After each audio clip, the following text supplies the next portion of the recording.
बहुत समय पहले की बात है, जब न समय था, न दिशा, न सृष्टि, केवल अंधकार था, मौन था और ब्रह्म का अनंत अस्तित्व था। उसी अनंत में एक चेतना ने आकार लिया। वह चेतना थी शिव, न आदि न अंत। वह स्वयं में पूर्ण, स्वयं में शून्य। शिव की जटाओं में गंगा विराजमान थी, मस्तक पर चंद्र और उनके गले में एक नाग, वासुकी। पर यह कोई साधारण नाग नहीं था, यह वही वासुकी था जिसने एक समय देवताओं और दानवों के बीच समुद्र मंथन के समय मंदराचल पर्वत को लपेटा था। परंतु क्या आप जानते हैं कि वासुकी केवल समुद्र मंथन का पात्र ही नहीं, बल्कि एक भयानक रहस्य का रक्षक भी था। वासुकी नागों के राजा, शेषनाग के छोटे भाई और भगवान शिव के परम भक्त। परंतु इस भक्ति के पीछे छुपा था एक ऐसा व्रत जिसे जानना स्वयं मृत्यु को आमंत्रण देना था। कैलाश पर्वत पर जब शिव ध्यान में लीन होते, वासुकी चुपचाप उनके समीप कुंडली मार कर बैठते। न कोई शब्द, न कोई गति, केवल मौन और तप। पर एक रात कुछ असामान्य हुआ। उस रात्रि आकाश में 3 चंद्र एक साथ प्रकट हुए। पृथ्वी कांपने लगी, शिव की समाधि टूटी और वासुकी ने आंखें खोली। शिव ने कहा, काल के संकेत स्पष्ट हैं, कुछ घटने वाला है। वासुकी, तुझे अब अपने पूर्व जन्म की प्रतिज्ञा को पूरा करना होगा।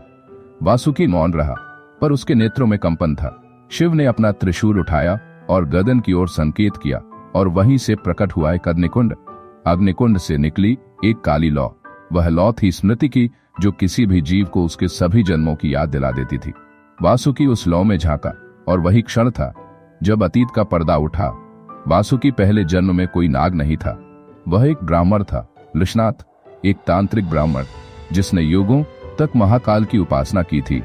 उसने अपने तप से ब्रह्मास्त्र जैसी ऊर्जा अर्जित की थी, पर वह शक्ति एक शर्त पर दी गई थी कि वह कभी उस शक्ति का प्रयोग अहंकारवश नहीं करेगा।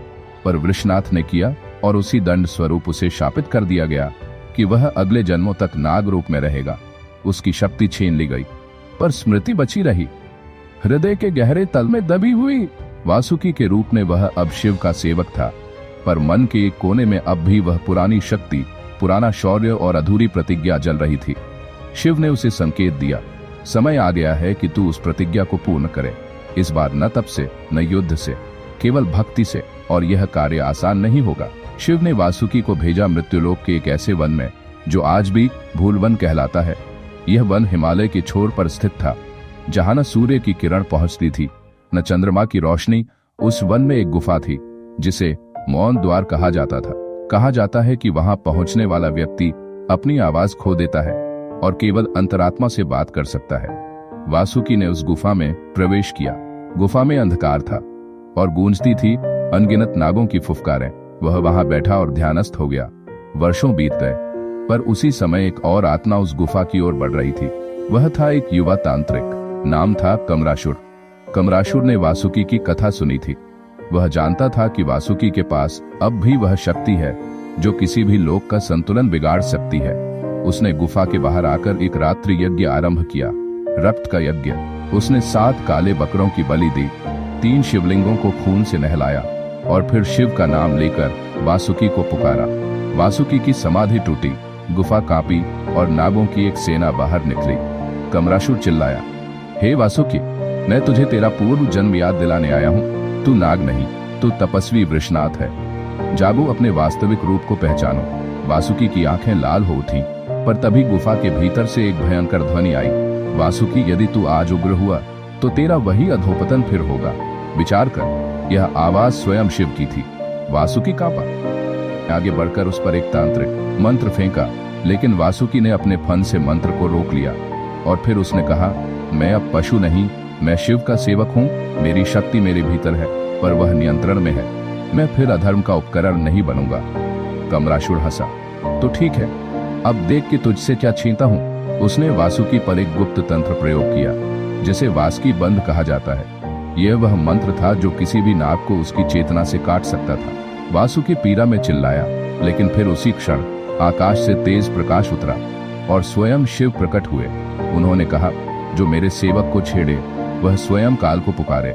शिव ने त्रिशूल उठाया और कमरासुर की आत्मा को पृथ्वी से विलीन कर दिया।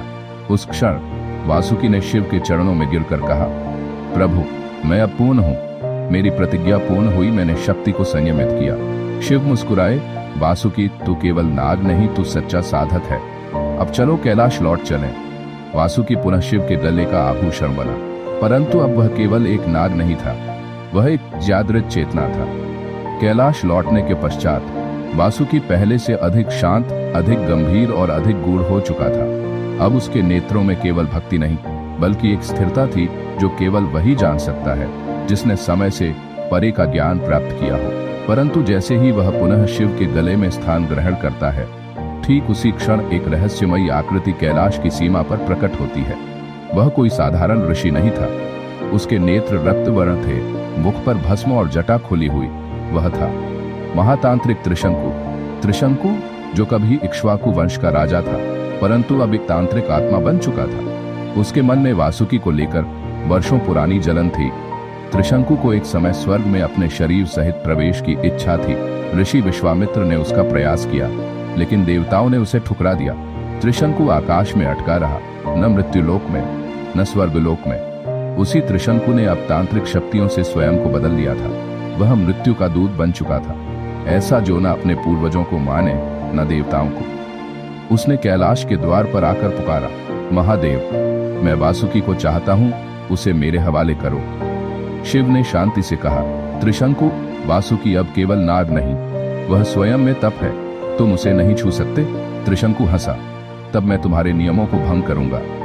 उसने पृथ्वी के 4 दिशाओं में मंत्र फैलाया, एक ऐसा तांत्रिक जाल जिसे नाग विनाश तंत्र कहा जाता है। यह मंत्र जैसे ही सक्रिय हुआ, नागलोक में कोलाहल मच गया। हजारों नाग एकाएक पीड़ा में छटपटाने लगे। वासुकी ने तुरंत यह महसूस किया। उसने शिव से अनुमति मांगी, प्रभु, मुझे नागलोक जाना होगा, मेरे भाई बहन तड़प रहे हैं। शिव ने कहा, जाओ वासुकी, पर ध्यान रहे, त्रिशंकु का तंत्र केवल मंत्रों से नहीं टूटेगा। तुम्हें अपना अतीत, अपना पशुत्व और अपनी अधूरी साधना का सामना करना होगा। वासुकी पाताल लोक की ओर बढ़ चला। पाताल अब वैसा नहीं रहा था जैसा उसने छोड़ा था। वहां की गुफाओं में धुआं था और वनों में मृत नागों की गंध फैल चुकी थी। नागों की आंखों में भय था। कोई एक नाम बार बार दोहरा रहा, त्रिशंकु, त्रिशंकु, त्रिशंकु। त्रस्त कर वासुकी ने वहां पहुंचकर अपनी काया को हजारों फनों में विभाजित कर दिया। यह उसकी विशेष साधना का भाग था, जिससे वह हर नाग के पास स्वयं को उपस्थित कर सके। और तब उसने देखा, नागलोक के मध्य एक विशाल पीठ पर त्रिशंकु ध्यान में बैठा था। उसके चारों ओर 7 अग्निकुंड थे, जिनमें एक साथ 7 आत्माओं की बलि दी जा चुकी थी। इन आत्माओं में 5 नागराज, एक गंधर्व और एक मनुष्य था। त्रिशंकु ने वासुकी को देखा और कहा, आर्या, तू पशु वासुकी, तू अब भी शिव का आभूषण बना हुआ है, पर तू जानता नहीं कि मैं क्या बन चुका हूँ। वासुकी ने कहा, तू वही त्रिशंकु है जो अधर में अटका रहा, न आकाश का न पृथ्वी का। तेरी साधना में न पवित्रता रही न दया। तुझे क्या लगता है मैं तुझसे डरूंगा? त्रिशंकु उठा और उसने एक शंख फूंका। शंख से बाहर आई एक काली छाया। वह छाया थी वज्रनागिनी की। वज्रनागिनी एक प्राचीन नागिन थी जो हजारों वर्ष पूर्व तांत्रिकों के साथ मिलकर देवी की मूर्तियों से ऊर्जा चुराने का प्रयास कर चुकी थी। उसे श्राप मिला था कि वह तब तक मुक्त नहीं होगी जब तक कोई नागराज उसे अपनी चेतना में स्थान न दे। अब वही वज्रनागिनी त्रिशंकु की सहायिका बन चुकी थी। उसने वासुकी की ओर देखा और कहा, मुझे पहचानते हो नागराज? मैंने तेरे पूर्वजों को मारा है, अब तुझे भी निगल जाऊंगी। वासुकी शांत था। उसने अपनी आंखें मूंद लीं और फिर एक स्वर में बोले, जौ नमः शिवाय। उस मंत्र के साथ ही उसकी देह से एक प्रकाश उठा जिसने पूरे नागलोक को ढक लिया। उसने कहा, मैं अब नाग नहीं, केवल वासुकी नहीं, मैं शिव का स्वरूप हूँ। आओ वज्रनागिनी, मेरा स्पर्श तुझे मुक्त करेगा। वज्रनागिनी हंसी, लेकिन जैसे ही वह वासुकी के समीप आई, उसके शरीर से उठती हुई चेतना ने उसकी काली ऊर्जा को नष्ट कर दिया। वज्रनागिनी चीखते हुए विलीन हो गई। त्रिशंकु चिल्लाया, तूने मेरी सहचरी को मारा, अब मैं तुझे शाप देता हूँ, तू फिर से पशु बनेगा। पर वासुकी ने उसकी ओर देखा और कहा, मैं अब किसी श्रेणी में नहीं आता त्रिशंकु। मैं उस शिव का अंश हूँ जो स्वयं पार्श्व में बैठा है, परंतु हर युग की धारा में बहता है। फिर वासुकी ने अंतिम बार नाग विनाश तंत्र की ओर देखा और अपने फन से पृथ्वी को छूते हुए कहा, हे माता, तेरी गोद में जो नाग जन्मे हैं वे मेरे भाई हैं। यह मंत्र अब तू ही पी जाए। और उसी क्षण वह तंत्र नष्ट हो गया। त्रिशंकु की शक्ति समाप्त हो चुकी थी। वह रो पड़ा। शिव की आवाज पुनः गूंजी, त्रिशंकु, तूने फिर अवसर खो दिया। जा, अब एक और युग की प्रतीक्षा कर। और त्रिशंकु अदृश्य हो गया। वासुकी ने नागलोक को पुनः चेतन किया। अब वहां फिर हरियाली थी, शांति थी और एक नया विश्वास। वासुकी शिव के आशीर्वाद के साथ एक गहन ध्यान में लीन होकर भैरवनगर की यात्रा पर निकल पड़ा। यह स्थान धरती पर होते हुए भी पाताल की छाया से आच्छादित था। यहाँ सूर्य का प्रकाश भी धुंधला पड़ जाता था। नागों की प्राचीनतम जाति यहाँ निवास करती थी, जो वासुकी को अब भी गद्दार मानती थी। जैसे ही वासुकी वहां पहुंचा, वातावरण में एक अजीब सी सिहरन दौड़ गई। नगर के द्वार पर एक विशाल नाग मूर्ति थी, जिसके नेत्रों से नीला धुआं निकल रहा था। द्वारपाल नागराज शेषनाग का नाम लेता हुआ गर्जा, कौन हो तुम? यह भैरवनगर है, वासुकी जैसे विश्वासघातियों के लिए नहीं। वासुकी ने शांत स्वर में कहा, मैं वही हूं जिसे तुमने ठुकरा दिया, परंतु मैं आया हूं एक उत्तराधिकारी की खोज में। भीतर से अट्टहास की ध्वनि आई। एक वृद्ध नाग जिसके नेत्रों में जलन थी सामने आया। उसका नाम था भैरव कुलाधिपति नीलांग, भैरवनगर का वर्तमान अधिपति। उसने कहा, वासुकी, अब तुम्हें क्या चाहिए? तुम्हारा स्थान तो देवताओं के चरणों में है ना, यहाँ तुम क्यों आए हो? वासुकी ने विनम्रता से उत्तर दिया, मैं उत्तराधिकारी की खोज में आया हूँ, वह बाल नाग जो भविष्य में इस कुल का उद्धार करेगा। नीलांग क्रोधित हो उठा, यहाँ कोई उत्तराधिकारी नहीं है। शिव के कंठ का नाग आज हमारे कुल की संतान को ढूंढने आया है। तुमने अपनी शक्तियां देवों को समर्पित कर दी और अब हमें याद आया। इतने में अंधकार में से एक हल्की सी फुफकार सुनाई दी। सभी चुप हो गए। एक बालनाग मात्र 10 वर्षीय, दुबला पतला, पर उसकी आंखों में अग्नि थी, सामने आया। उसका नाम था अरंतकय। नीलांग ने उस पर क्रोधित दृष्टि डाली। अंदर जा, यह तेरे योग्य वार्तालाप नहीं। पर बालनाग बोल पड़ा, मैं जानता हूं मैं कौन हूं, और मैं जानता हूं कि यह नागराज वासुकी है, जिनकी कथा मैंने मां के गर्भ में ही सुन ली थी। वासुकी चौंक गया, तुम्हारी मां? नीलांग ने गर्दन झुका ली। वासुकी को अब ज्ञात हुआ, अरंतक नीलांग की पुत्री मणिमाया और एक पातालवासी दिव्यनाग अनुश्रव की संतान था। अनुश्रव की मृत्यु देवताओं और असुरों के युद्ध में हो गई थी और उसका दोष भी वासुकी पर मरा गया था। अरंतक आगे बढ़ा और बोला, मुझे अपने मार्ग पर चलने दो वासुकी, पर मेरी एक शर्त है, पहले तुम अपने अपराधों को स्वीकार करो। वासुकी ने एक क्षण को नेत्र मूंद लिए, फिर बोला, हाँ, मैंने देवों की सहायता की, मैंने समुद्र मंथन में भूमिका निभाई, और मैं यह भी स्वीकारता हूँ कि मेरे कारण कई नाग कुलों की भावनाएं आहत हुई, परंतु मेरा हर कर्म शिव के मार्गदर्शन में था। मैंने किसी स्वार्थ के लिए कुछ नहीं किया। अरंतक ने कहा, तो क्या तुम अब भी नागों के प्रति अपने कर्तव्य को निभाना चाहोगे? वासुकी ने उत्तर दिया, मैं तो वही कर रहा हूँ जो मेरा धर्म है। अरंतक मुस्कुराया और धीरे धीरे उसने अपनी देह का आकार बदलना शुरू किया। उसकी पीठ पर एक दिव्य नाग चिन्ह उभरा, त्रिशूल के आकार का।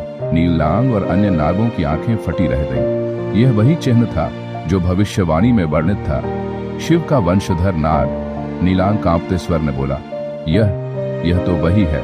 वासुकी ने कहा, हाँ, यही है वह उत्तराधिकारी। पर अब यह यात्रा यहीं समाप्त नहीं होती। अरंतक को अग्निकुंड की ओर ले जाना होगा, जहां उसे अपने भीतर की शक्ति का साक्षात्कार होगा और पशु को जीतकर वह दिव्य नाग बनेगा। नीलांग ने अपने क्रोध को शांत किया और हाथ जोड़कर बोला, वासुकी, मैं भूल गया था कि जो शिव से जुड़ जाता है वह केवल नाग नहीं रहता, वह काल का रक्षक बन जाता है। वासुकी ने अरंतक की ओर देखा और कहा, तुम तैयार हो? अरंतक बोला, हाँ, अग्नि की राह में जलने के लिए, शिवत्व की ओर बढ़ने के लिए। और फिर दोनों, गुरु और शिष्य, एक अगली परीक्षा के लिए निकल पड़े।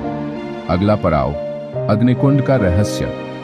अग्निकुंड की दिशा में बढ़ते हुए वासुकी और अरंतक दोनों एक संकीर्ण पर्वतीय रास्ते पर चल रहे थे। चारों ओर धुंध और लावा के धुएं का घना आवरण था। बीच बीच में छोटी आग की ज्वालाएं झांकती, मानो पर्वत खुद जीवित हो और सांस ले रहा हो। रस्टी सी आवाज में अरंतक ने पूछा, गुरु, इस अग्निकुंड में क्या विशेष है? वासुकी ने गंभीरता से उत्तर दिया, यह वही अग्निकुंड है जहां प्रथम नागराज ने तप किया था। यहीं से उसकी चेतना अग्नि बनकर प्रस्फुटित हुई थी। परंतु इस अग्निकुंड में प्रवेश करने के लिए केवल शरीर की शक्ति नहीं, मन की शुद्धता भी आवश्यक है। वे आगे बढ़े और एक विशाल दरवाजे पर पहुंचे। दरवाजे के फलक पर नक्काशी में लिखी थी, केवल वह जा सके जो आतुर नहीं, शांत हो। अरंतक ने हाथ बढ़ाया, पर वासुकी ने उसे रोका। पहले शुद्धि, वासुकी ने कहा, मन को शांत करना होगा। तो दोनों चुपचाप विराजमान हुए। अरंतक ने अपने हृदय पर हाथ रखकर गहरी सांस ली। वासुकी ने अपने फन को जमीन पर रखा और मंत्र जपने लगा। ओम नमः शिवाय, ओम नमः शिवाय। हाथों की कंपन रुकते रुकते थमी और पर्वत की हवाएं शांत हुईं। तभी दरवाजा स्वयं हल्का हुआ और खुल गया। भीतर एक वृत्ताकार चयूट बना था, चारों ओर उबलता लावा, बीच में एक पत्थर का वेदी जैसे पटल। वेदी पर रखा था एक पुराना संकरे काले कंघीला घड़ा, जिसमें रेकड़ों सी खांसी हो रही थी। अरंतक ने घड़ा देखा और बोला, यह क्या है? वासुकी ने कहा, यह क्या है? इस घड़े में सिर्फ एक बूंद वेदनी ज्वाला का रस है, जो जले हुए आत्माओं की शक्ति से भरा होता है। यदि तुम इसमें हाथ डालकर बूंद निकाल सको तो समझ लेना कि तुम्हारी आत्मा अग्नि की तीव्रता सहन कर सकती है, पर यदि नश्तर सा जलकर भागो तो तू अभी तक पशु ही है। अरंतक ने बिना डरे हाथ घड़े में डाला। आंच ने उसकी हथेली पर हमला किया, पर वह श्वास सहज रखकर मंत्र बोला, ओम शिवाय शांति। एक बूंद रस उभरकर उसकी हथेली में गिरी, घड़ा टूट गया और चयूट से उठी लावा की लपटें शांत हो गईं। अरंतक ने उस बूंद को शिव के चरणों में समर्पित करते हुए कहा, गुरु, यह मेरी परीक्षा।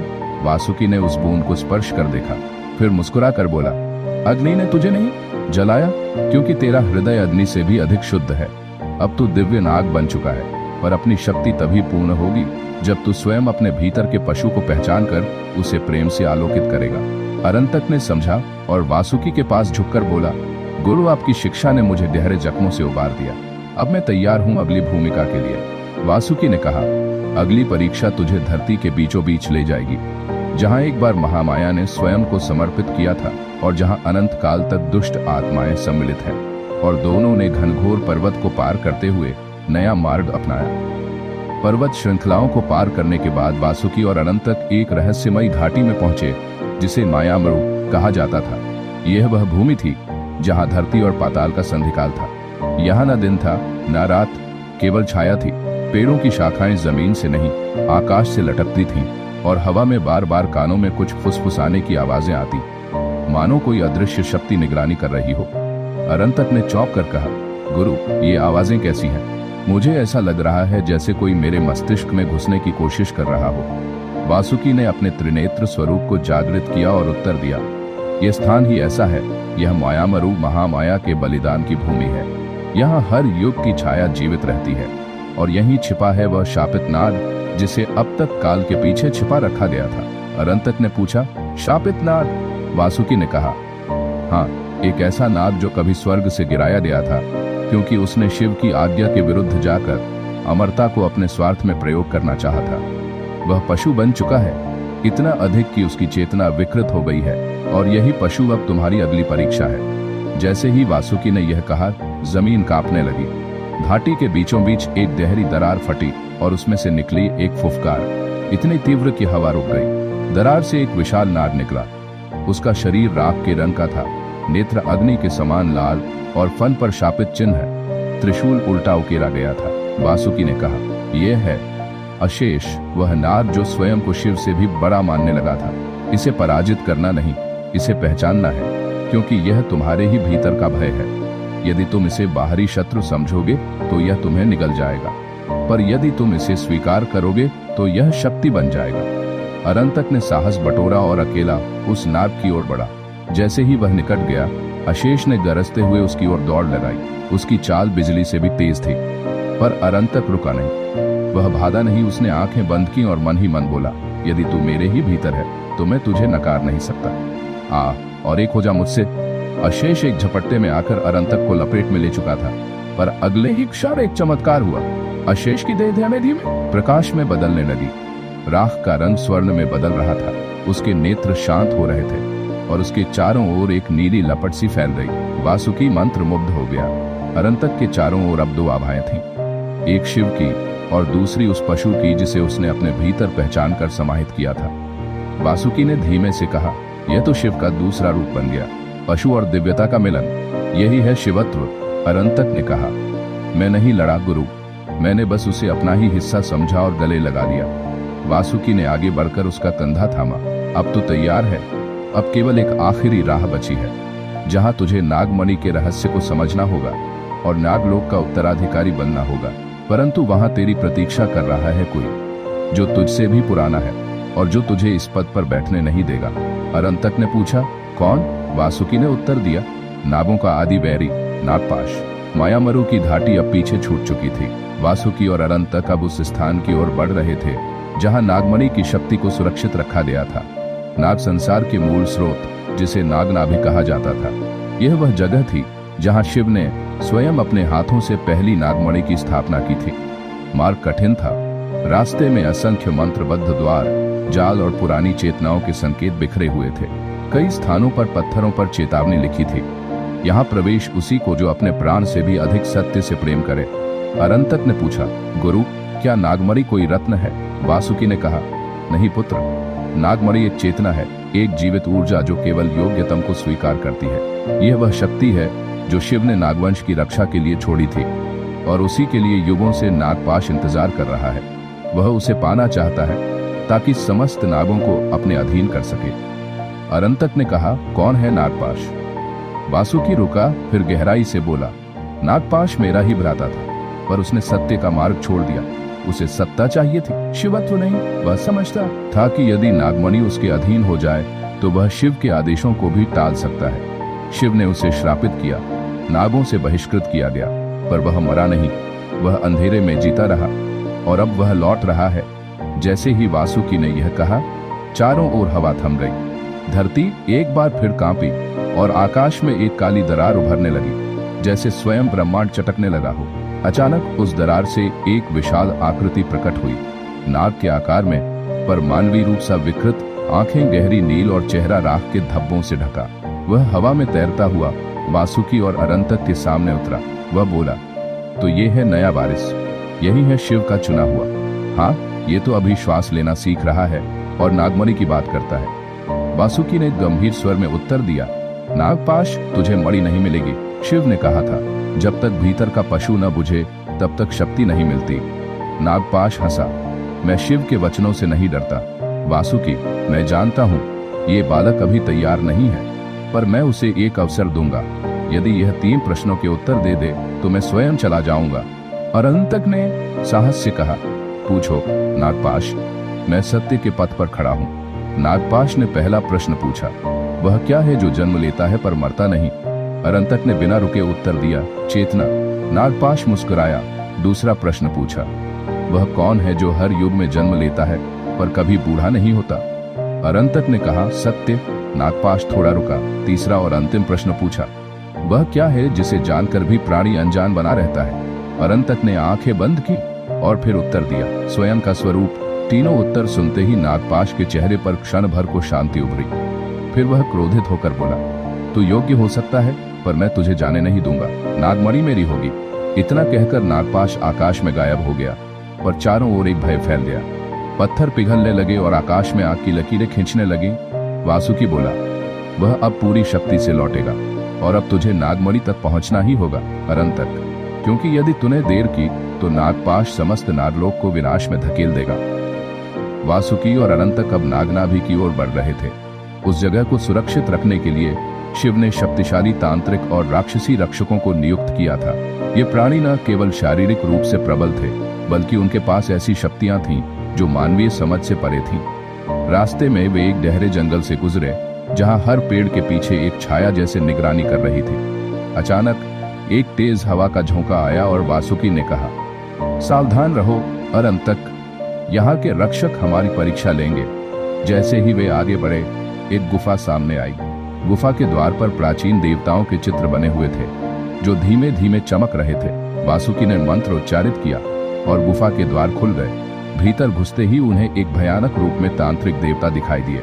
उसकी आंखें लाल थीं और उसके हाथों में जादुई त्रिशूल चमक रहा था।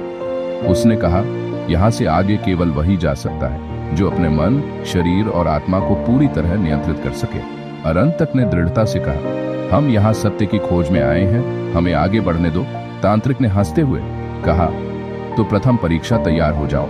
अचानक पूरे गुफा में अंधेरा छा गया। अरंतक के सामने उसके मन की सारी कमजोरियां, भय और इच्छाएं प्रकट होने लगी। वे छायाएं उससे लड़ने लगी, उसे डराने लगी, पर उसने अपने गुरु वासुकी की शिक्षा याद की। भीतर के भय को पहचानो, उसे स्वीकार करो, तभी तुम उसे पार कर पाओगे। अरंतक ने गहरी सांस ली और अपनी आंखें बंद कर ली। उसने कहा, मेरा मन मेरा मित्र है, मेरा शत्रु नहीं। मैं अपने भय से लड़ूंगा नहीं, बल्कि उसे समझूंगा। तभी अचानक गुफा में प्रकाश फैल गया और छायाएं गायब हो गईं। तांत्रिक देवता ने मुस्कुराते हुए कहा, तुमने पहली परीक्षा पार कर ली। वासुकी ने कहा, अब अगली परीक्षा की ओर बढ़ो। वे आगे बढ़े तो सामने एक विशाल तालाब था, जिसके जल में नागमणि की चमक झलक रही थी।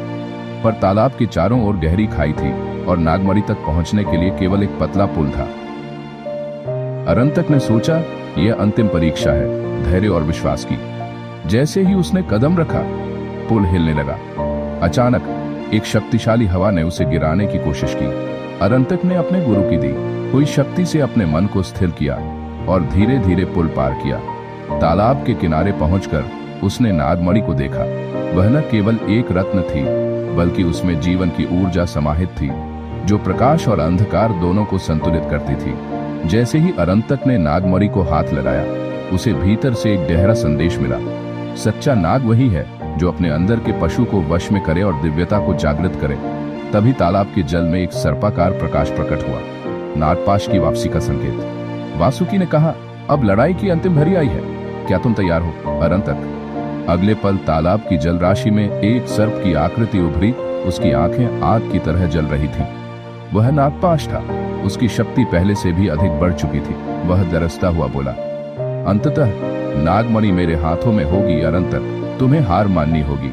अरंतक ने कहा, मैं हार नहीं मानूंगा, सत्य और न्याय की शक्ति से मैं तुम्हारा सामना करूंगा। वासुकी ने धीरे कहा, याद रखो, नागमणि केवल उस व्यक्ति को अपनी शक्ति देती है जो शुद्ध हृदय और निश्चल मन वाला हो। नागपाश ने अपने नागवंश को बुलाया, जो चारों ओर से घेरने लगे। उनका सर्पों का सर्पिल झुंड तालाब की ओर बढ़ रहा था। अरंतक ने अपने गुरु से कहा, गुरुजी, हमें अपनी शक्ति संयमित और एकजुट करनी होगी। वासुकी ने मंत्र उच्चारित किया और एक दिव्य प्रकाश की दीवार उनके चारों ओर बन गई। सर्पों ने दीवार को तोड़ने की कोशिश की, पर वे असफल रहे। फिर नागपाश ने स्वयं अपनी भयानक शक्ति प्रकट की। उसकी आग की सांस और उसके विषैले कांटे चारों ओर फैलने लगे। अरंतक ने अपने अंतर्मन से कहा, धैर्य रख, मेरे भीतर की शक्ति जाग उठेगी। उसने नागमणि को छूते हुए अपने अंदर की चेतना को जागृत किया। नागमणि से निकलने वाला प्रकाश उसकी पूरी देह में फैल गया और वह एक दिव्य योद्धा में बदल गया। उस दिव्य प्रकाश के सामने नागपाश की ताकत भी फीकी पड़ने लगी। दोनों के बीच एक प्रचंड युद्ध शुरू हुआ। तलवारें, जादू और नागमणि की शक्ति की लड़ाई। वासुकी ने बोला, अरंतक, अपने भीतर के पशु को वश में करो और नागपाश को परास्त करो। अरंतक ने गहरी सांस ली, अपने मन की सारी अशांति और भय को दूर किया और एक बार फिर नागमणि की शक्ति को अपने भीतर केंद्रित किया। उसकी आत्मा और नागमणि का मिलन हुआ, जिससे वह अपराजेय हो गया। अंत में उसने नागपाश को उस काले गर्त में बंद कर दिया जहां से वह आया था। शांतिपूर्ण आकाश लौट आया। वासुकी ने मुस्कुराते हुए कहा, तुमने सिद्ध कर दिया कि सच्ची शक्ति केवल उसमें होती है जो अपने मन को नियंत्रित कर सके। अरंतक ने सिर झुकाकर कहा, शुक्रिया गुरुजी, आपकी शिक्षा के बिना मैं यह नहीं कर पाता। जैसे ही नागपाश को काले गर्त में बंद किया गया, उस स्थान की ऊर्जा शांत होने लगी। अरंतक ने नागमणि को अपने पास रखा। उसकी चमक अब पहले से भी अधिक तेज थी। वासुकी ने कहा, नागमणि केवल शक्ति नहीं, एक जिम्मेदारी भी है। इसे केवल वही संभाल सकता है जिसका हृदय निर्मल और इरादे पवित्र हों। अरंतक ने ध्यान से नागमणि को देखा और बोला, गुरुजी, अब क्या होगा? क्या नागपाश पूरी तरह समाप्त हो गया? वासुकी ने गंभीर स्वर में कहा, नहीं, नागपाश कभी मरता नहीं। वह केवल प्रतीक्षा करेगा, फिर से शक्ति संचय करेगा। हमें सतर्क रहना होगा। आज के बाद तुम्हारा धर्म और भी बढ़ जाता है। नागमणि की रक्षा अब तुम्हारे कंधों पर है। अरंतक ने धीरे से कहा, मैं समझता हूँ, यह केवल मेरी लड़ाई नहीं, बल्कि युगों पुरानी लड़ाई का एक हिस्सा है। वासुकी ने मुस्कुराते हुए कहा, बिल्कुल, यही कारण है कि शिव ने हमें चुना। हम उस सत्य और प्रकाश के रक्षक हैं जो अंधकार को रोकते हैं। उस दिन से अरंतक ने नागमणि की सुरक्षा के लिए अपने जीवन को समर्पित कर दिया। उसने नागवंश की रक्षा की और उस ज्ञान को संरक्षित किया जो हजारों वर्ष पुराना था। वासुकी ने अंतिम बार कहा, तुम अब नागों के रक्षक हो। अपनी शक्ति का सदुपयोग करना और याद रखना, सच्ची शक्ति अपने भीतर के पशु को वश में करने में है। अरंतक ने प्रण लिया, मैं इसे कभी नहीं भूलूंगा और मैं इस ज्ञान को अगली पीढ़ी तक पहुंचाऊंगा। और इस प्रकार नागमणि की कथा यहीं समाप्त नहीं हुई, बल्कि एक नए अध्याय की शुरुआत हुई। समय बीतता गया और अरंतक ने अपने गुरु वासुकी के साथ मिलकर नागवंश के लोगों को प्रशिक्षण देना शुरू किया। उन्होंने उन्हें न केवल शक्ति का इस्तेमाल करना सिखाया, बल्कि अपने अंदर के पशु को वश में रखना भी सिखाया, क्योंकि उन्होंने जाना था कि जब तक मन का संतुलन नहीं होगा, शक्ति विनाशकारी साबित हो सकती है। अरंतक की यह शिक्षा नागवंश में नई चेतना लेकर आई। अब वे केवल ताकतवर नहीं रहे, बल्कि समझदार और नियंत्रित भी बने। गांव और जंगल के लोग भी नागवंश के प्रति सम्मान और विश्वास दिखाने लगे। एक दिन अरंतक ने अपने गुरु से पूछा, गुरुजी, क्या नागपाश की वापसी का खतरा हमेशा बना रहेगा? वासुकी ने गंभीरता से उत्तर दिया, हाँ, क्योंकि अंधकार हमेशा प्रकाश के विरोध में रहता है, पर जो प्रकाश स्थिर और दृढ़ है, उसे कोई भी अंधकार नहीं हरा सकता। इसलिए हमें निरंतर जागरूक रहना होगा। अरंतक ने कहा, मैं समझता हूँ, यही कारण है कि हमें अपनी शक्ति का सही उपयोग करना होगा और इसे गलत हाथों में नहीं जाने देना चाहिए। वासुकी ने मुस्कुराते हुए कहा, बिल्कुल, नागमणि की शक्ति सिर्फ रक्षा के लिए है, न कि विनाश के लिए। इसका सही अर्थ तभी समझा जा सकता है जब हम अपने अंदर के पशु को नियंत्रित कर लें। अगले वर्षों में अरंतक ने कई बार नागवंश और आसपास के इलाकों की रक्षा की। वह एक महान रक्षक बन गया, जिसका नाम सुनते ही सभी भयभीत हो जाते थे। फिर भी उसकी आत्मा में हमेशा एक सवाल रहता था, क्या वह अपने गुरु की तरह पूर्ण रूप से अपने भीतर के पशु को वश में कर पाया है? अरंतक की यात्रा जारी थी। हर दिन वह अपने भीतर की लड़ाई लड़ता रहा। कभी कभी पुराने भय और लालच फिर से उभर आते, लेकिन उसने हार नहीं मानी। उसने समझ लिया था कि सच्ची जीत बाहरी युद्धों में नहीं, बल्कि अपने मन के अंदर होती है। एक बार जंगल में एक अजीब घटना घटी। एक नौजवान लड़का जो नागवंश का हिस्सा था, अचानक अजीब तरह के व्यवहार करने लगा। उसके भीतर कोई बुरी शक्ति बस गई थी। अरंतक ने तुरंत उस बच्चे को अपने पास बुलाया। तुम्हें अपने अंदर की उस शक्ति को समझना होगा। यह तुम्हारा पशु है, लेकिन इसे नियंत्रित करना तुम्हारा कर्तव्य है। लड़के ने डरे हुए कहा, मुझे नहीं पता कि कैसे करूं। अरंतक ने ध्यान केंद्रित किया और उसे अपनी ऊर्जा दी। धीरे धीरे वह लड़का शांत हुआ और उसकी आत्मा फिर से जागृत हुई। वासुकी ने दूर से यह सब देखा और मुस्कुराए। अरंतक, तुम अब गुरु की तरह बन गए हो। अरंतक ने कहा, मैंने जाना है कि शक्ति सिर्फ खुद के लिए नहीं होती, इसे साझा करना और दूसरों को भी सिखाना असली धर्म है। और इस प्रकार नागवंश में एक नई पीढ़ी ने भी अपने भीतर के पशु को वश में करना सीख लिया। लेकिन नागपाश की काली छाया आज भी कहीं दूर गुप्त रूप से अपनी वापसी का इंतजार कर रही थी। समय की धारा बहती रही और अरंतक का नाम इतिहास में अमर हो गया। उसने न केवल नागवंश की रक्षा की, बल्कि अपने भीतर के पशु को वश में कर सच्चे रक्षक का रूप धारण किया। वासुकी ने अंतिम बार उससे कहा, याद रखो, शक्ति को नियंत्रित करना ही सबसे बड़ा साधन है। जब तक तुम अपने मन को नहीं समझोगे, सच्ची आजादी संभव नहीं। अरंतक ने गर्व से उत्तर दिया, मैंने यह सब कुछ तुम्हारे आशीर्वाद और शिक्षा से सीखा है। नागमणि केवल एक आभूषण नहीं, बल्कि एक जीवन दर्शन है। गांव के लोग अब न केवल नागवंश का सम्मान करते थे, बल्कि उन्हें अपने जीवन का मार्गदर्शक मानने लगे थे। लेकिन जहां तक नागपाश की बात है, उसकी कथा यहीं खत्म नहीं हुई। वह अभी भी कहीं छिपा हुआ था, पुनः शक्तिशाली होने की तैयारी में। इसलिए अरंतक और वासुकी ने एक नया वचन दिया, वह कभी भी अपने अंदर के पशु को मत भूलना और हमेशा तैयार रहना, क्योंकि हर कहानी में प्रकाश और अंधकार की लड़ाई कभी खत्म नहीं होती। लेकिन नागमणि और नागपाश की लड़ाई सदियों तक सुनाई देती रहेगी। धन्यवाद, आपने यह कथा सुनी। कृपया चैनल को सब्सक्राइब करें और आने वाली और कहानियों के लिए जुड़े रहें।